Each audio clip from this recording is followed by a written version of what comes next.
landscape and sky, bracken and heather, and gritstone tour. Setting up of places of execution is a really kind of common thing in England. An abandoned place, lost in the black earth, lost in the dark age.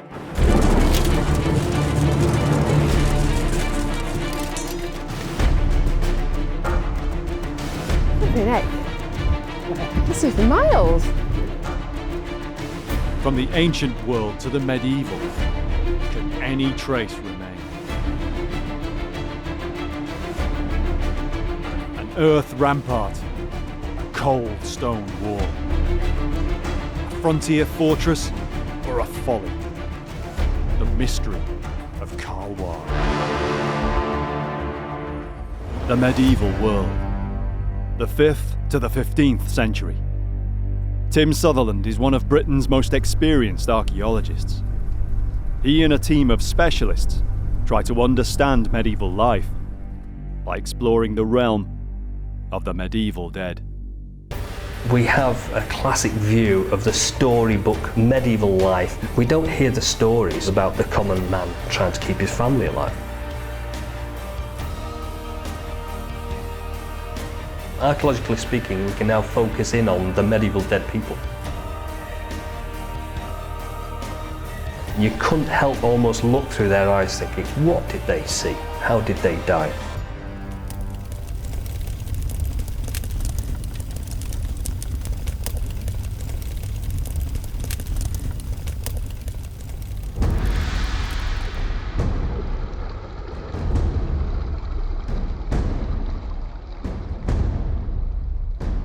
Of all the landscapes of Britain in the medieval period, the hills and uplands were the most remote places.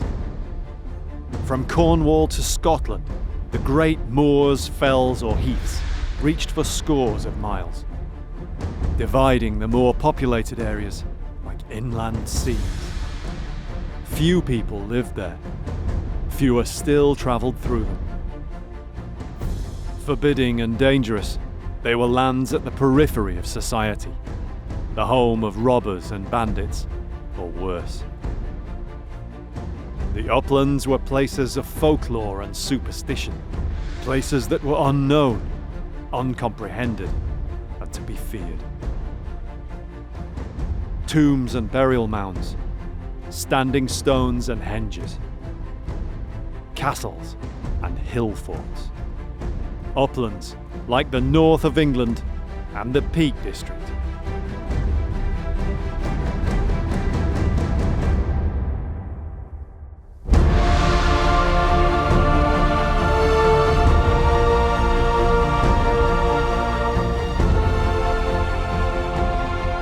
On the moors to the west of Sheffield lies a site which baffles archaeologists.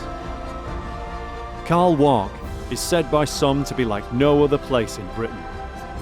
Its appearance is unusual, foreboding, monumental, unique.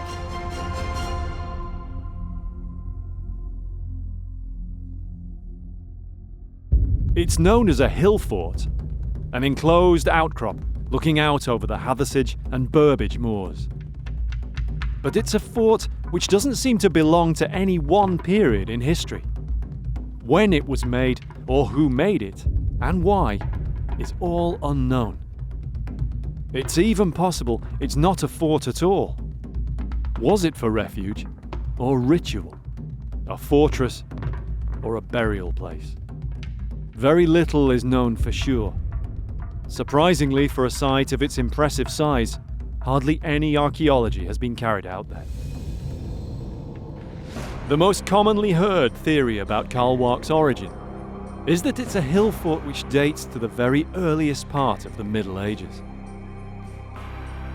From the end of the Roman occupation in 410 AD to the Norman invasion of 1066, the period of Britain's history is known as the Dark Ages.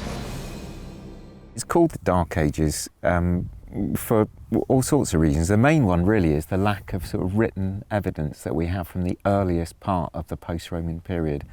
So the 5th and 6th centuries and into the 7th century, with very, very little really in the way of explicit documentation or written evidence.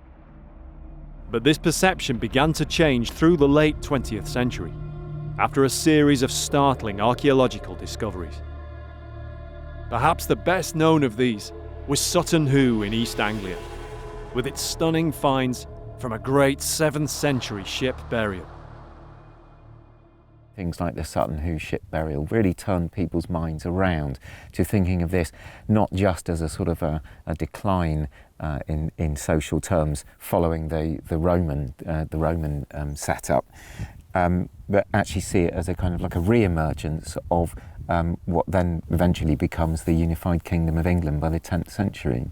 We have a mental image of the Dark Ages, but in fact it's anything but. It's a sort of a misnomer in some ways, but it derives from the fact that we used to know very little about it. We have a huge amount of really good archaeology, some of the nicest jewellery, the gold work, the sort of flamboyant side of the things that we find. For example, at Sutton Hoo, it's really impressive and it's anything but what we would term dark. Carl Wark might well date from the Dark Ages. Yet the written sources that do remain to us from these times, like the Anglo-Saxon Chronicle, contain no known mention of the place. On such an apparently strong and powerful site, history is, so far, silent. It makes it hard for archaeologists to make a straightforward judgment. Carl Wark's a complete enigma. I think we could probably place it in the Anglo-Saxon period, but it's an odd one. When I look at Carl Wark, I see somewhere which is quite a foreboding place, and it doesn't fit neatly into another archaeological type site. So maybe that it's sort of distinctive, unusual configuration, its remoteness, because it's not that easy to get to, and its slightly foreboding air has put a lot of archaeologists off from excavating it and investigating it.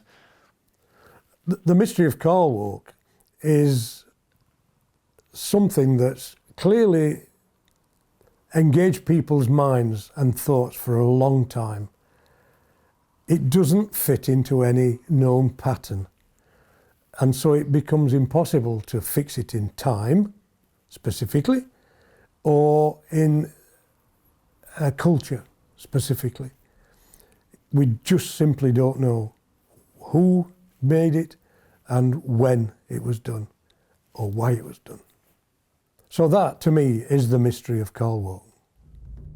What we do know about Carl Wark begins with the geology. Bill Bevan worked in the Peak District National Park for 17 years, and he knows the area very well. Carl Wark as a natural feature is a plug of quite harder gritstone. So when the gritstone was being eroded, due to rain, due to weather, such as wind, by the rivers, the softer beds of gritstone were washed away, turned into sand and grit. The harder beds were left standing. It's got sheer cliff edges on three sides, and it sort of joins the valley side at its western end. So it's a natural feature. It would have formed millions and millions of years ago, and as a feature in the landscape, it presumably attracted people's attention throughout thousands and thousands of years of human occupation of the Peak District. Tim Sutherland has come to the Peak District to learn what he can about this enigmatic site. Local author and amateur archaeologist Mick Savage is from Sheffield, and he grew up just a few miles from here. He's always been fascinated by Carl Wark. When you live so close to the Peak District and you see things like Mam Tor and you see things like the lead mines, and eventually you find somewhere like Carl Wark, or Wark, some people say, we always called it Wark, then it just intrigues you as to want to know why and who did it and how old is it. He was so intrigued, in fact, that he wrote a book about it. It's still the only one in print which focuses solely on Carl Wark and its history. I've always enjoyed writing, and I thought it's an ideal thing. And as you say, there were no other books I could find. I would look at the Ordnance Survey maps, always loved maps. You'd see that Gothic writing fort and so on. And then it would be down to town, to Sheffield, to the archives. I used to spend a lot of time in the archives. And I think that's where I would really start to see some of the stuff that I included in the book, some of the references. Mick's agreed to show Tim around and explain what's known about one of the Peak District's most mysterious historic sites. When you look at Carl Wark, it does ask you questions about your place in the world, I think. It's a bit like something out of an old western, you know, you're looking up at the canyon and you've got these maze and features, and that still strikes me now. And it's quite an emotional impact when you walk along the valley and you see these big fortress-like cliffs rising up. It's something that is a bit primeval, I guess, for somebody living in the 20th or 21st century. And if you see somebody then stand on the edge of it, it brings that feeling of grandeur, of a landscape that is a bit more special, a bit bigger than most of the places we live in England. From Higa Tor, looking down over Carl Wark, it's a monumental landscape. It commands a view for miles to the south over the Peak District's Hope Valley.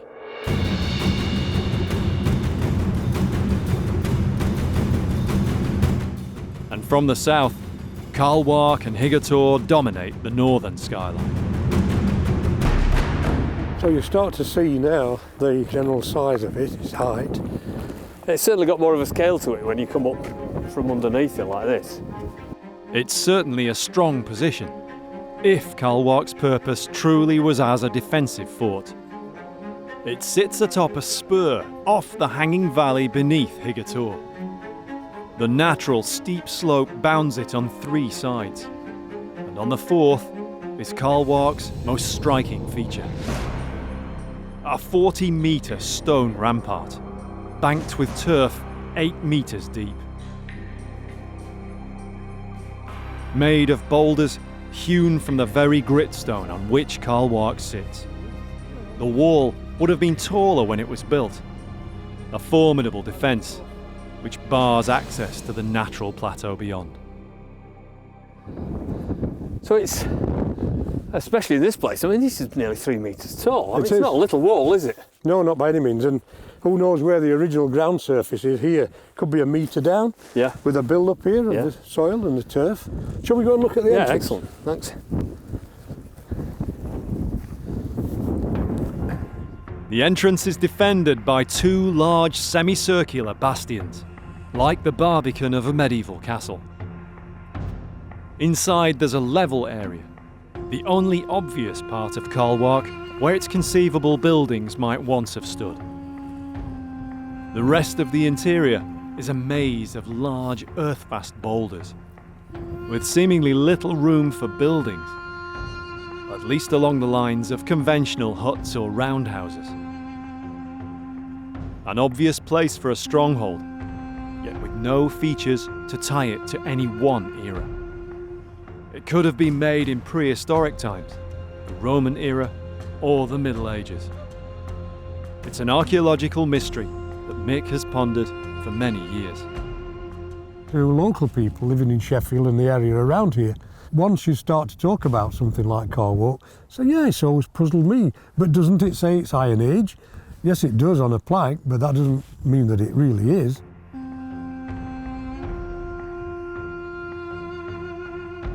It's not a classic hill fort, that's blindingly obvious, although elements of it look as though they are. This looks like a rampart, and yet you look on other parts and it's not like anything I've ever seen in terms of hill forts or defensive enclosures. But it just doesn't jump out at you what it is, does it? No, That's the not problem at all. with it. No. Is this a meeting place from the Bronze Age? It could be. It could be the place where people gathered for meetings, who knows?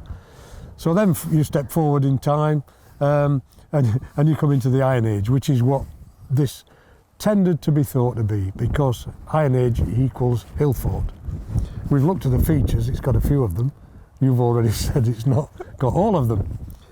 And then along come the Romans. If this was occupied at that time as a defensive hill fort, the Romans would not have left it alone. Could it have been built in that period in between when the Romans left? So in the sort of what everybody calls the Dark Ages, The Dark post-Roman Ages, period. and so on, and beyond there. We are on the border, the Mercia and Northumbrian border, and literally on that border there was all kinds of problems and strife until there was a truce. So it could have been something to do with that border. This remains an enigma. Yep. Enticing though they are just theories. The big problem really with trying to get a handle on what Carl Wark was about, when it dates from and what it was used for, is that there's no real evidence archaeologically. And that's not unusual because most sites, most hill forts, hilltop enclosures in the Peak District have not been excavated or have only been excavated to a really small amount.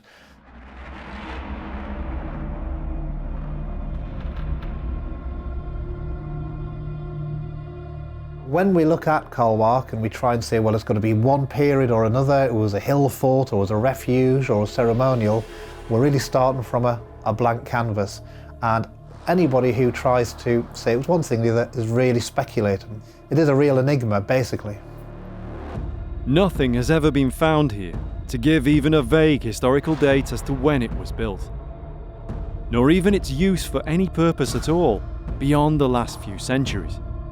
Who built these walls and then vanished into time, leaving no trace? There's no evidence so far, but that doesn't mean nobody's tried to find any. In England, every county archaeology unit has its own SMR, a Sites and Monuments Record. Tim's in Sheffield to have a look at South Yorkshire's SMR.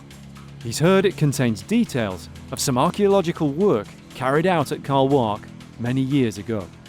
Perhaps there's some information here that will help, something that was missed before. We've only been in existence since 1974, more or less, but there's been interest in the site for a lot longer than that. And we've collected what we can together. There's no doubt other stuff, but this is what we've got, so I can talk you through this. It's an important site, it's an impressive part of the landscape, and people have been interested in it for a long time. The earliest mention of Carl Wark is by local antiquarians of the 19th and 18th centuries. There's Hayman Rook, did a walkover survey of the site. We've got a few copies of pages from his notebook in here. Among the files, Zach has found the record of the only known archaeological dig to take place at Carl Wark, just after the Second World War in 1950.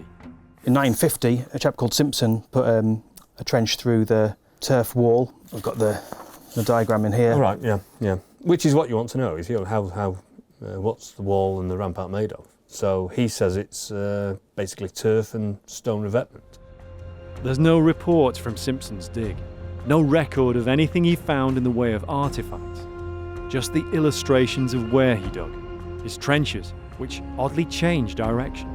Perhaps Simpson was searching for evidence of buildings in the open area inside the wall. Yeah, that's right. Come up with definitive evidence, has he really, as far as we know? Well, he's told us how the rampart was constructed, and like you say, there's little else, unless he got lucky and managed to find something else with his other trenches. But as far as I know, he didn't. It's tantalising. Maybe Simpson kept notes, but they're lost to us now. The dig plans give us something to go on, though. They'll help us put together a case to reinvestigate the archaeology and hopefully carry out a new survey at Carl Wark. It's a scheduled ancient monument, and so, as ever, it will take time for the necessary permissions. Meanwhile, what parallels are there for Carl Wark in the Peak District? If it were much earlier than the Dark Ages, are there other places which have similar characteristics? The description, hill fort, often leads us to think Iron Age. If there's one site in the Peak District that's the epitome of a hill fort of the Iron Age, it's Mam Tor.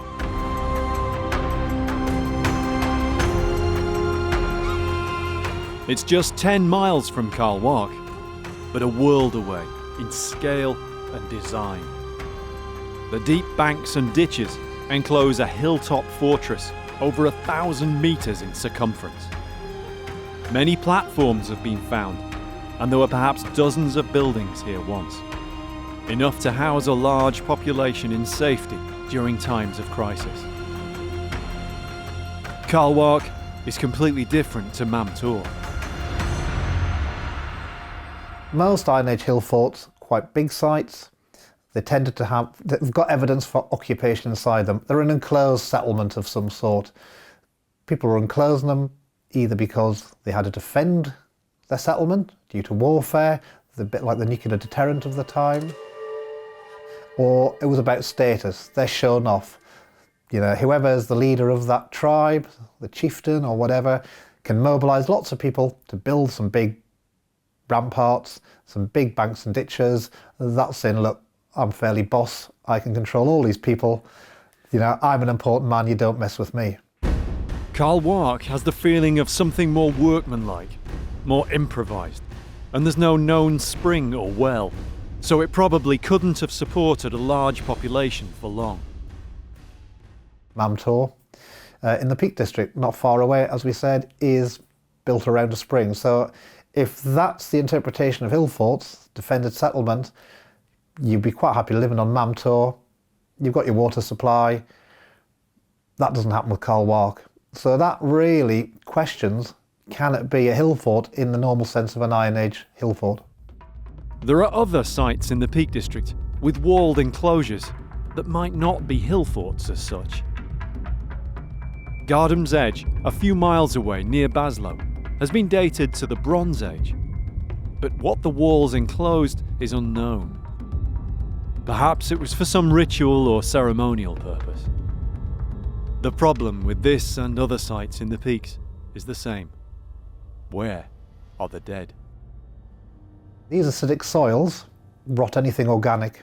So whether that's metal, or whether it's iron, whether it's human bone, animal bone, leather, cloth, etc., which really reduces what we can find and what survives from the past. On the whole, the only way that the dead survive in this landscape is if they were cremated first and put in a pit or a clay pot or a bag and buried together. The burnt bone survives.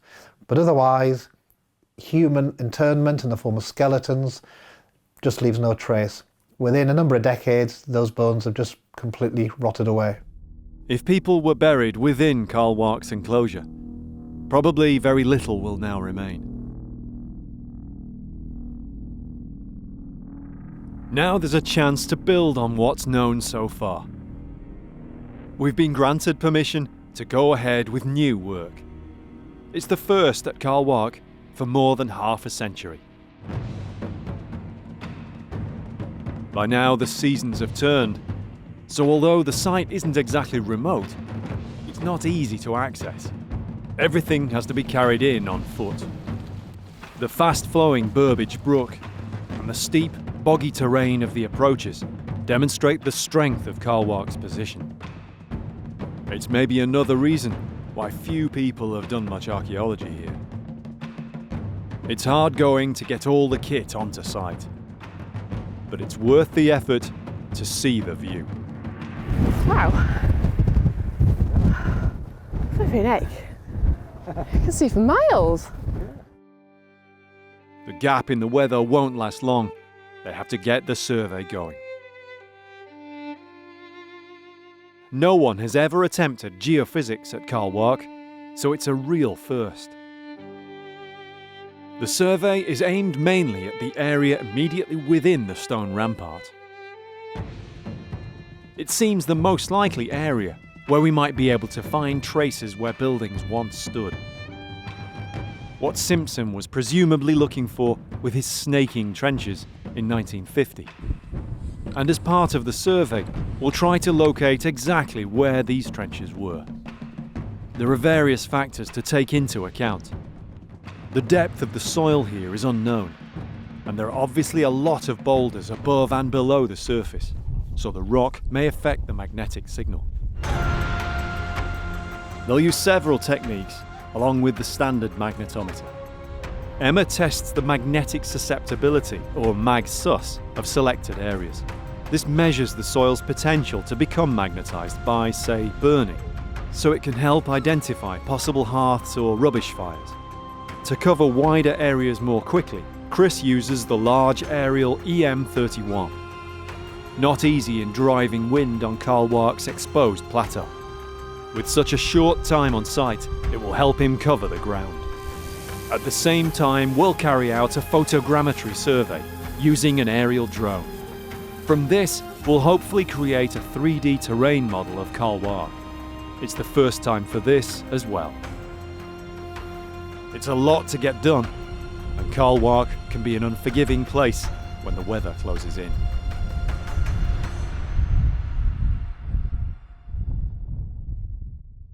This is the Peak District's eastern extreme.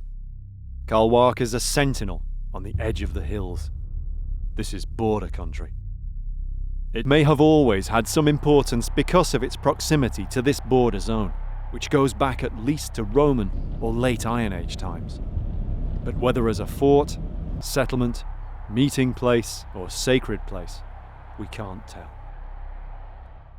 To us now in 21st century Britain, the most significant period in this story of the Borderlands is the Dark Ages. From the late 6th and early 7th centuries, this was the frontier between Mercia and Northumbria, powerful and competing kingdoms. There is evidence that the Peak District was under the influence of the Mercians and under the influence of Northumbrians at different time, and that the Northumbrians sent Christian missionaries down to the Peak District because it was a pagan Mercian area. And you also get the stone crosses, which were built as sort of wayside preaching crosses or as boundary markers. Anglo-Saxon Britain is a period which fascinates archaeologist Andrew Reynolds. It's a really interesting period to study because it tells us about all sorts of aspects of the development of human societies. So we can look at things like the emergence of kings and kingdoms. We can look at things like the emergence of legal frameworks, legal apparatus, judicial activity. We can look at the emergence of towns and villages. So, for example, much of what you see in the modern English landscape has its roots in the Anglo-Saxon period. Andrew sees Carl Wark as being similar to many other fortifications in Britain from this period, which seem to utilise distinctive features in frontier areas. The kind of form of the fortification up here finds its best parallels really in what we call either the Dark Ages or the early Middle Ages, in a series of fortifications which are very similar to those built in the Iron Age. And again, we tend to find these in northern Britain, in Wales and down in southwestern Britain. So in terms of its parallels, it really finds its best comparisons in the Iron Age or in the early medieval period. It's perfect for controlling movement in and out of the region. We know it's a border area.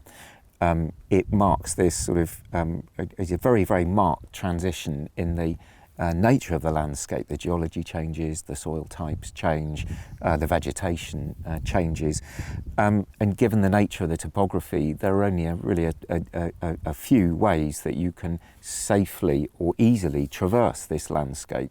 And Carl Wark sits absolutely smack bang in the middle of one of the freest routes of passage across this particular patch of ground.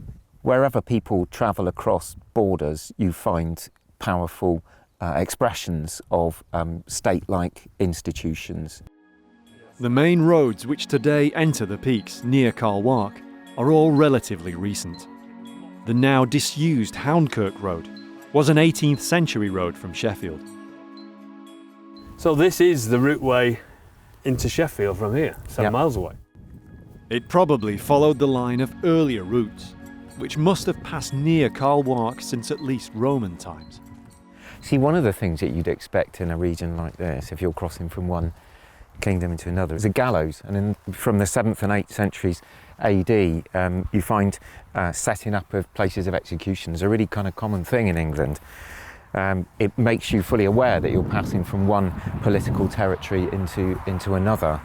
So given the importance of this particular region, a major routeway, a fortification possibly of that period, this is exactly where you'd expect those kinds of territorial markers to be. So building a fortification like this sends out a very powerful political statement. So in some ways you don't even have to occupy it. If you've got sort of your enemies up to the north, you're setting up something which is staring them right in the face. Yeah, and basically what it's saying is somebody is here. It is not an open landscape. Something is here, we have constructed it, we are strong enough to do this, and it is an exhibition of how powerful, even in this border region that we are in. That's how determined we are that this is our border. So anybody coming from a distance would come to this area and think, something is changing here. And it's a very, very powerful way of expressing your dominance of a region at the margins of your territory. So this is why these early kingdoms set up things like gallows, defences, they dig great big banks and ditches and so on. And especially when you set that in the context of emerging kingdoms, they're trying to kind of forge large-scale identities, and the way that you can do that is just start to map out the landscape. You start to name it in very, very distinctive ways. And they attempt to control it. Yeah. To fortify, strengthen around the borders, so that anybody coming from afar will think, now we have to deal with these people who are capable of doing this.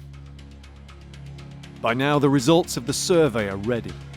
It's taken time to get a handle on all the data, but it's been worth it. The photogrammetry reveals the natural promontory on which Carl Wark sits, dominating the valley below. The natural steep sides of the eastern flank, and the low but neatly stone-reinforced western wall. The huge northern rampart, still impressive in its size and strength. Despite the tough conditions during the survey, the team were able to cover a large area within and around the enclosure. As expected, the rocky geology has affected the data, but not too badly. They've successfully located the trenches explored by Simpson in 1950. But like Simpson, they haven't managed to locate any obvious remains of buildings or other archaeological features. It's still a huge leap forward in research into Carl Wark, and the data will hopefully help with future archaeology. But the results have brought up some unexpected points. We've also got some linear features that seem to cross from one side to the other. There's one there and there's one there, but they're not definitive as in a definite ditch. So there's some sort of linear aspect to that, as if there's something there, but we don't know whether it's man-made or whether it's natural. It just could be just a cleft in the natural rock. So again, it's nothing positive. Perhaps most interestingly, the MAG has revealed some surprising data. We've got these really weird anomalies like this area around there, where it looks to be heavily magnetic with a sort of a halo of white round it. So there's one there, a very large one, but there's also smaller ones there, and there's something there. Now, some of these are definitely magnetic, or rather ferrous metal iron anomalies. The distribution is similar to surveys Tim's seen of some battlefields. We know that iron doesn't survive in the ground here from ancient times due to the acid soil. If so, what else has been going on at Carl Wark from more recent periods? Over the last few centuries, or even decades, different activities may have left ferrous metal in the soil. Quarrying, millstone working, even climbing and tourism have probably left their traces. During his work in the area, Bill Bevan noticed some strange marks on boulders. They're all over Carl Wark. No one seemed to know how they got there. I'm trying to think, well, what could have made that? It clearly hasn't got the nice form of prehistoric rock art, so it didn't look like it was deliberately made by hand, but it clearly wasn't natural either. It looked a bit like, well, when I first sort of thought, it looks like a fossilised bomb explosion. What could be creating that?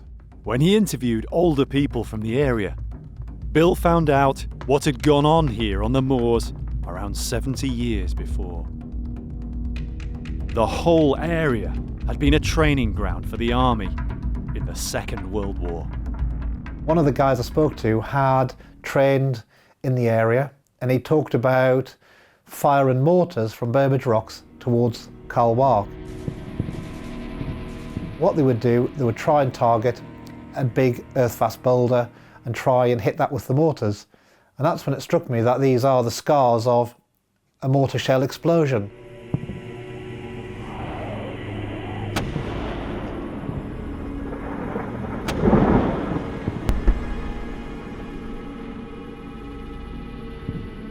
It's hit the rock, it's gouged out some of the boulder and left this, random pattern.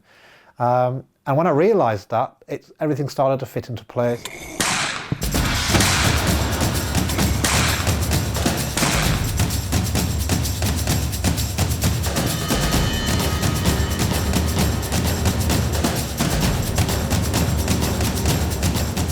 British and Canadian paratroopers trained here before the D-Day invasion of 1944. Major Paul Oldfield served with the British Army for 25 years. He can help interpret the way the Army used the area in preparing soldiers for combat. The realism of firing live ammunition was essential, with mortars and other weapons. Well, it's quite a small area, but actually it's perfect for low-level infantry training. So if you are live firing in this area, anything that misses the targets is going to disappear into one of those hillsides, so you can actually stop it. Is this the sort of training you would have undertaken when you first started out? Yeah, and it's very much the same as basic recruits will do nowadays. And you can see just over there, we're just coming up to one of the rocks. It quite obviously has been engaged. That's a cracker. Clearly been used as a target, yeah. And judging by where the holes are, this is not an explosion from some kind of ordnance. These are bullet holes because of the pattern they're in.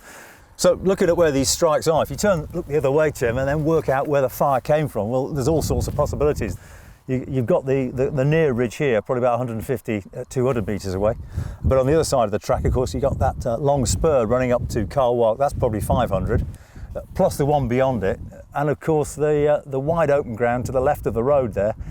All that is within visual range of this rock. It's quite impressive, though, the distance. If that is 550 or so, we'll have a look at the map in a minute. I reckon I could still hit that. That's pretty impressive. That was a pretty good shot. The bullet-scarred rocks are all around the valley, evidence of the intense battle training.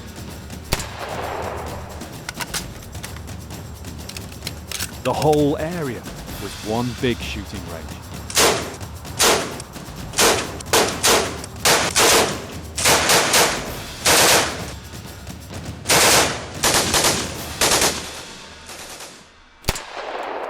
That's quite impressive up there. There's no denying that. Absolutely. Obviously, given that pattern, there must be something physical there for people to fire at. I would have thought so, yeah. And given the angle that the bullets have actually hit, it looks to me very much like they were coming actually from Carl Wark itself, which is what? So it's probably 700 metres away from here, at least. But they've hit direct onto the rock. There's no it ricochets off and all the rest of it. But one thing we don't know is whether that's individual fire one after the other, from different people, or whether that is a machine gun. Difficult to say. Multiple fire. Yeah, it's difficult to say. Yeah. But there are little separate areas, as if there's either different targets or they're aiming. Sure. Yeah. And even on the rocks over there, so it's not just one concentrated fire. Yeah. It's not just rocks that the troops were firing at. Beneath Carl Wark, it seems that Burbage Valley's historic Packhorse Bridge made a useful target. So you reckon there's some impact points on this bridge, do you? Well, there's some. Oh, yeah. There's some by your feet there. Right. So you've got those two there. One, two. There's some down on these stones. So and do all those ones down there, Tim, look like they've hit head on? Straight I would say so. Brickwork. They're very circular rather than. And that would indicate then the fire's coming from over there, basically that quarry where we've just come from. Yeah, very much so. Look, firing straight down this re-entrant onto an obvious objective for the infantry to go for. Yeah, it would be something worth seizing, an objective to give the infantry something to go for. Seizing a crossing point over a waterway is always important. And amazingly, there's still evidence here. And here's your proof, look. I can't believe that. Yeah, it's incredible, isn't it? All the water's washed this out. Look at them all. Yeah, actually in situ. There are actually some bullets, the bullet heads. And there's 1, 2, 3, 4, 5, 6 is right in front of us. There's one over there. That's probably a tracer round that one. Okay, Yeah. so we've got the evidence, we've got the physical evidence on the bridge, we've got the pot marks where the bullets have been hitting, we've got the actual bullets. And it's unbelievable, I can't believe it. And it's only recently because it's washed out with the rain and nobody's ever picked them up. And as you say, these have definitely been fired because you can see the rifling marks on the bullets. Yeah. So they haven't just been lost. Inside Carl Wark, Tim shows Paul some of the many scars left by the mortar explosion. This plateau is littered with these strikes, and they're quite distinctive when you see them. There's one there. So we're going to have a look at this one. You see there, it's it's got a centre and it's got the splash marks. Yeah, well, looking at where the main impact point is and where the wings of shrapnel have come off it, it looks very much like it was fired from that direction. I mean, if this was a 2-inch mortar, that would be very much extreme range. So it could have been in this dead ground over there, or perhaps it was a 3-inch mortar, which would reach here no trouble at all. But they're aiming up here, aren't they? They're obviously Yes, aiming at yeah. this. If you line them up, there are lines that seem to go this way. Okay. As if they are from, a certain location. So they're firing from one location and then just increasing or decreasing increasing the or range? decreasing, yeah. Right. So that's interesting. We'll go and look at some more if you want. Okay. Okay. Yeah. We've recorded the mortar impacts as part of our survey. In some cases, they show a possible line of fire, as the mortars fell short, long, or on target. So we've got another example. This is a nice clear one again. Oh yeah. And also we've got one of the most famous parts of this monument. It's Kai's chair, and it's not that far off it. Missed by 3 metres, yeah. Yeah, so This looks much more like a vertical impact, or much more vertical impact, because the spread of the shrapnel is much more even all the way around it. Yeah. So probably fired from fairly close in. So it's coming straight down. vertically, yeah. Absolutely, rather than the traditional 60-degree angle. There are many bullet holes around the entrance, which suggests it was used for a practice assault. Just meters away inside is the area where Simpson excavated his oddly zigzagging trenches. Could some of these have been leftover slit trenches from this Second World War training? Simpson was here just 5 years after the war. It would explain the unusual layout. Remains of the training up here were noted for some years after the war. There's even a story about the wood that was planted at this time, known as the Great Britain Plantation. Originally it was planned to be the shape of Great Britain. and the bit at the bottom you'll see is missing on the map, the bit that would be Devon and Cornwall, because it was sticking out onto this spur below us. And apparently they didn't plant there because there's so much unexploded ordnance, they felt it was too risky. well, that's interesting. Yeah. Now, whether that story's true or not, I don't know, but that is what I understand to be the case.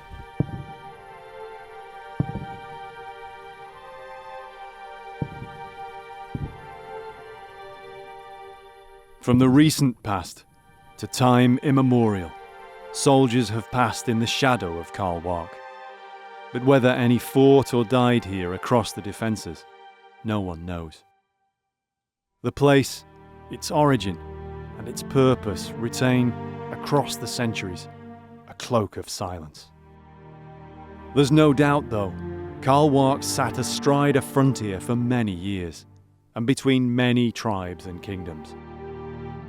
Just a couple of miles away, at the village of Dor, 2 armies certainly came this way, recorded in the Anglo-Saxon Chronicle. It was here, in the year 829 AD, that the Northumbrian king Eanred submitted to King Ecgbert of Wessex, who thus became the first overlord of all Anglo-Saxon Britain. And mercifully, for once the armies left without ever fighting a battle.